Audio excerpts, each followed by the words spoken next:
गोजोन मोनाबिलिनि बयनिसिमबो आंनि एसपि बड' निउस चेनेलनि जानानै आंनि गोसो गोरबोनि अननाय आरो सिबिनायखौ नोंथांनो फिन जासि हरफिननानै दिनैनि मोनाबिलिनि रादाबखौ आं फरायनो आखायाव लादों। आसा खालामो आंनि रादाब फरायनायखौ नोंथाङा जोबजासिम खोनासंगोन। दिनैनि रादाबखौ फरायदों आं फैमाल नार्जारि।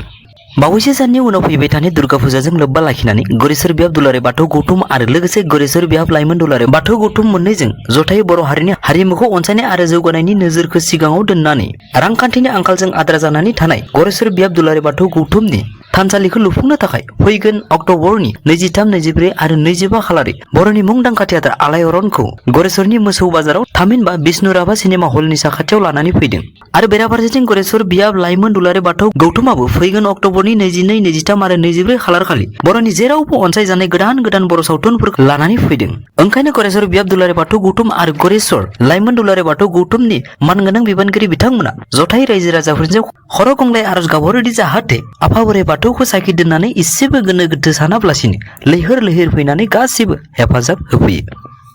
मैया चिरां जिल्ला बर'फोथाराव मानास सेरफां ब्लक कमिटि बिपिएफनि बानजायनायाव मोनसे जयनिं सेरेमनि जाना थाङो आरो बे जयनिं सेरेमनियाव बाहागो लानानै बिटिसिनि बारग'सिब हाग्रामा महिलारि बिथाङा खौरांगिरिफोरनि सोंनायनि फिननायाव बुङोदि थारै जायफोर सुबुंफ्रा बिपिएफआव जयेन जादों थारै बिथांमोननियावनो इउपिपिएलनिफ्राय फैदोंना फैयाखै सोंनानै ला आरो बेजों लोगोसे बिथाङा गोख्रों रावजों रोखा खालामना होयोदि जों थारै प्रमद बर' बायदि आर्टिफिशियेल जयनिं खालामा होननानै। थारै इउपिपिएलफ्रासो गुबुन गुबुन जायगाफोरनिफ्राय मानसि लाबोनानै मिटिं खालामफैयो आरो मिटिंआव 500 रां होगोन होनना लाबोनानै रांखौबो हरा होननानै बिथाङा अजद दैखाङो आरो लोगोसे बिथाङा इउपिपिएलखौ चेलेन्ज खालामो दि थारै बिपिएफनिफ्राय हायोब्ला 500 सा जयनिं खालामना दिन्थि होननानैबो बिथाङा गोख्रों रावजों रोखा खालामना होयो। थारै नोंथाङा गले गले फेसबुक आरो व्हाट्सएपआव फट' लोगोफोरजों शेयार खालामो नामा? खालामोब्ला एसे सांग्रां जानाया मोजां। थांनाय 23 सेप्तेम्बर खालिनिफ्रायनो गुवाहाटीनि गंनैसो कलेजनि फरायसुलिफोरनि भाइरेल फट'खौ गले गले ससियेल मिडियायाव गोसार होनायाव गोबां फरायसुलिफ्रानो जिंगायाव गोग्लैनानै हालाय हाफाय जानायखौ जों खौरां बिजोंनि गेजेरजों नुनो मोन्दों। जायनि थाखाय गोबां फरायसुलिफ्रा मैया ज' लोगो नांनानै बक्सिस थानानि प्रान्जल बरुवाजों मोगा मोगि जानो गोनां जायो।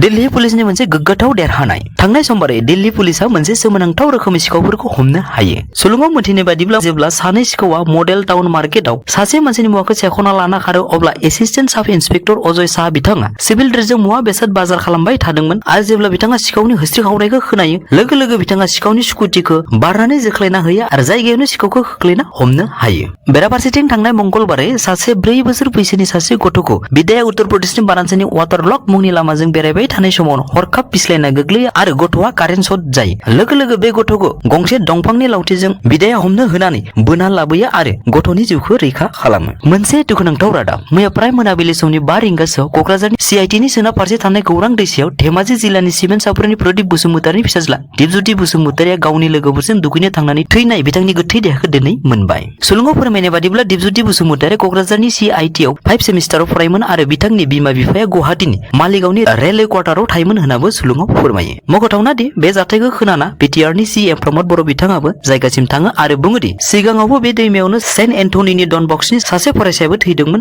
बेखायनो बिथाङा सांग्रां जानो खावलायोदि जाहाथे सोरबाफोर गथ'आ बैफोर दैमायाव फैनानै असामाजिक मुवा बेसादखौ बाहायनानै खैफोदाव गोग्लैफैया आरो बेनि थाखाय बेफोर जायगाफ्राव साइन बर्डजों लोगोसे पुलिसफोरनि पेट्रलिंनिबो सुबिदा खालामना होगोन होनना बिथाङा खौरां होयो। बेजों लोगोसे आंनि दिनैनि मोनाबिलिनि रादाबा एसेनोसै।